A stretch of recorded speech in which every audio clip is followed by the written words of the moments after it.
Vous êtes en train de vous faire une station de travail plutôt haut de gamme ou simplement en train de monter un gros PC gamer et vous cherchez le boîtier idéal tout en ayant un côté un petit peu épuré parce que je sais qu'il y en a pas mal qui sont pas trop fans du bling bling. Et dans cette situation, Be Quiet est à votre écoute et décide de mettre à jour son fameux Dark Bass 700 avec l'arrivée du Dark Bass 701. Vous allez voir que ce nouveau boîtier décide de changer beaucoup de choses par rapport à l'ancien et on découvre tout ça tout de suite après l'intro.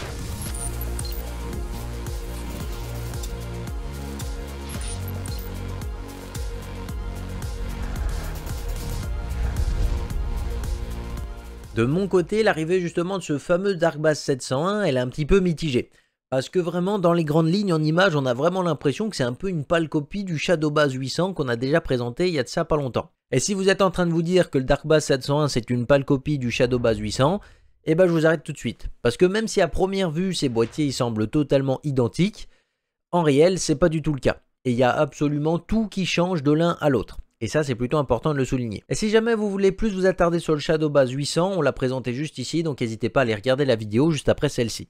En attendant, si vous voulez plus vous attarder autour du Dark Bass 701, c'est ici que ça se passe, et on va trancher directement dans le vif avec le design de celui-ci. Et finalement, cette nouvelle génération de Dark Bass 700, elle profite également un petit peu de l'aluminium brossé, mais clairement moins que son prédécesseur. Puisqu'ici on va retrouver qu'un soupçon de ce matériau de prestige et uniquement pour souligner certains détails. Là où justement le matériau il va être plutôt bien intégré, c'est justement par exemple à côté des fameuses ouïes de Be Quiet, où là il va servir à souligner un petit peu l'éclairage. Et on le retrouve également sur le dessus du boîtier pour souligner les motifs de perforation. Un autre détail qui m'a bien plu dans ce boîtier, c'est par exemple les pieds. Franchement je trouve qu'ils sont plutôt bien, la forme d'arche inversée ça permet vraiment de bien compléter le design du boîtier et c'est très joli à regarder. Et là on retrouve quand même un petit peu de différence et notamment par exemple sur le design de la façade.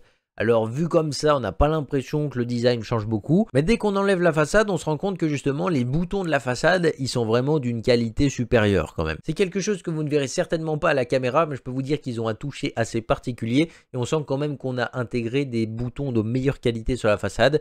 Ça donne un petit peu envie d'appuyer tout le temps, mais il faut quand même se calmer parce que sinon le boîtier fait n'importe quoi.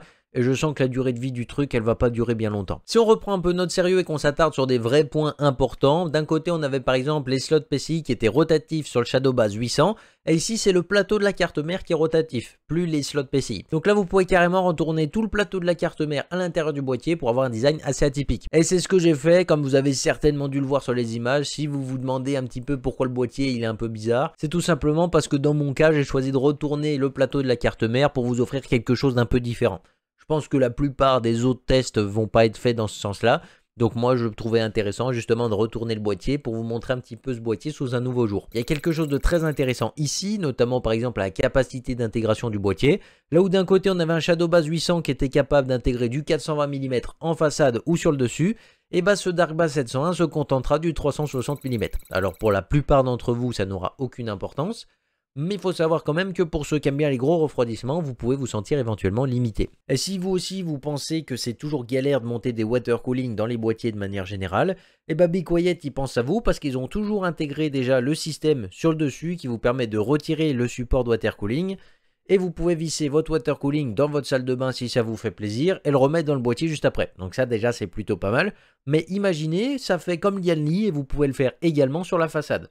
Be Quiet a également pensé à ce petit détail et maintenant c'est carrément la façade que vous pouvez enlever pour justement monter également le water cooling, cette fois-ci dans votre cuisine si vous avez envie de changer, et le remonter juste après. Et si vous pensez justement que j'étais en train de me moquer de ce système, absolument pas, parce que moi je suis vraiment le premier utilisateur de ce genre de système. Je trouve que c'est super pratique, qu'on s'embête beaucoup moins à monter les PC, et que si jamais on a une petite galère avec le water cooling, c'est bien plus facile à ressortir du boîtier comme ça. Mais malgré le fait que ce boîtier ne vous offre pas la possibilité de mettre des water cooling en 420 mm, il vous offre quand même une certaine liberté dans le refroidissement, notamment sur les cartes graphiques où vous pouvez pousser le truc jusqu'à 41,5 cm.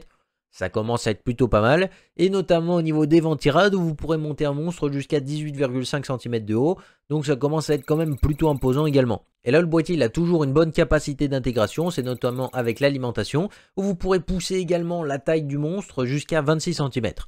Donc même les Dark Power Pro elles passent dedans, et ça fait juste plaisir, parce que quand on a un Dark Base on aime bien mettre une Dark Power Pro, et tout de suite on a un bel ensemble alu brossé etc, et c'est juste super beau à regarder franchement. C'est top. Bon, j'ai pas de Dark Power Pro pour la mettre dedans et vous prouver que ça rend bien. Là, maintenant, on va un petit peu parler de la face cachée du boîtier. le fameux câble management. Alors si c'est pas vous qui montez votre boîtier, vous vous en foutez certainement. Et si c'est vous qui montez votre PC, vous savez très bien que c'est certainement là que vous allez passer les premières heures de montage de votre PC. Et si jamais il y a un problème, vous savez très bien que les premières heures d'utilisation de votre PC, c'est là aussi que vous allez les passer. Donc avoir un boîtier qui est plutôt pratique au niveau du câble management, ça fait toujours gagner du temps, surtout quand on cherche des pannes. Mais on n'est pas obligé justement d'avoir des problèmes avec une configuration pour apprécier un boîtier qui est bien conçu à l'arrière. Déjà, ce qui est agréable, c'est que BeQuiet a choisi d'intégrer des chemins de câbles qui vont vous permettre de bien guider vos câbles à l'intérieur du boîtier. Ça va permettre déjà de tracer les grandes lignes justement du câblage du PC. Et normalement, c'est un boîtier qui va être plutôt noob-proof. Quand je dis noob-proof, ça veut dire que techniquement, si vous êtes débutant et que vous ne savez pas trop monter un PC et que vous avez peur justement de galérer avec les câbles, normalement les chemins de câbles ils devraient vraiment vous aider à avoir quelque chose de propre. Le seul truc que je peux éventuellement reprocher au chemin de câble qui a choisi de mettre BeQuiet, c'est que la façon dont ils ont usiné justement les trous, bah en fait elle n'est pas pratique. Parce qu'il y a certaines alimentations de chez BeQuiet qui ont des câbles trop gros pour passer dans tous les trous. Donc moi par exemple sur ma configuration de test, j'ai une Pure Power 11 de 750 watts.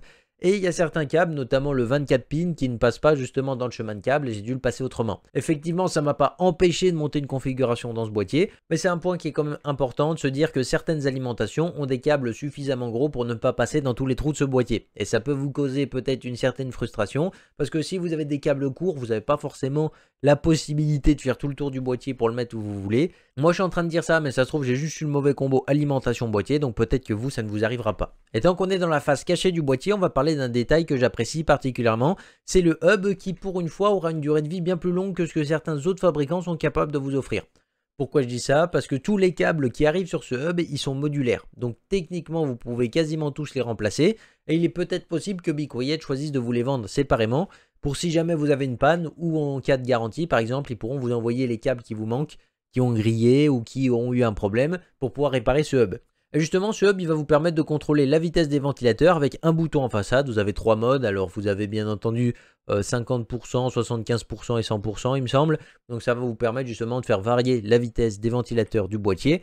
Et ce petit bouton, il est juste super pratique parce qu'il te permet tout simplement de passer à un boîtier super silencieux à un boîtier avec un gros airflow de bourrin. Et ça c'est top parce que tu as l'impression que tu as greffé un deuxième poumon à ton PC. Et là tu as des performances mon pote, je te raconte même pas. Et tant qu'on parle un petit peu de performance, ce serait peut-être le moment de passer au test pour savoir si le boîtier il est bruyant et s'il a un bon airflow. Comme d'habitude, je place ma configuration de test à l'intérieur que vous retrouvez dans la description. Et puis je me lance dans un stress test d'1 heure pour voir un petit peu ce que va donner ce boîtier. Si on parle un petit peu des performances, je trouve que c'est un boîtier qui a plutôt des bonnes performances de refroidissement. Là où également c'est plutôt intéressant, c'est qu'au niveau des nuisances sonores, ce boîtier est également très bon. Donc c'est pas très étonnant au final les résultats des tests parce qu'avec la ventilation haut de gamme qui est intégrée justement dans ce boîtier, on pouvait forcément s'attendre à de bonnes performances dans des nuisances sonores qui sont plutôt maîtrisées. Et si on devait conclure un petit peu sur ce boîtier, bah personnellement au niveau de l'esthétique, j'aimais un peu mieux la version Dark Bass 700 par rapport à celle-ci. Je trouvais qu'elle était un peu plus charismatique comme je vous ai dit et je trouvais que le boîtier était un peu plus beau. Maintenant l'esthétique ça dépendra uniquement de vous, donc je ne vais pas vous imposer mon avis là-dessus et ce serait totalement bête justement de critiquer le boîtier sur ça. Et avec ce boîtier on est quand même forcé de reconnaître qu'on est dans du boîtier premium, hein. Ça se voit tout de suite parce que déjà par rapport à la ventilation qui est intégrée, par rapport à la facilité de montage qui vous est donnée pour le montage de water cooling ou tout simplement les options qui vous permettent de personnaliser le boîtier, je pense notamment au fait de pouvoir retourner le plateau de la carte mère, on est forcément obligé de reconnaître que le boîtier a quand même des options plutôt intéressantes. Après, par rapport à la concurrence, forcément, va falloir s'aligner. Moi, je pense que le juste prix pour ce boîtier, ça va être environ de 200 à 230 €.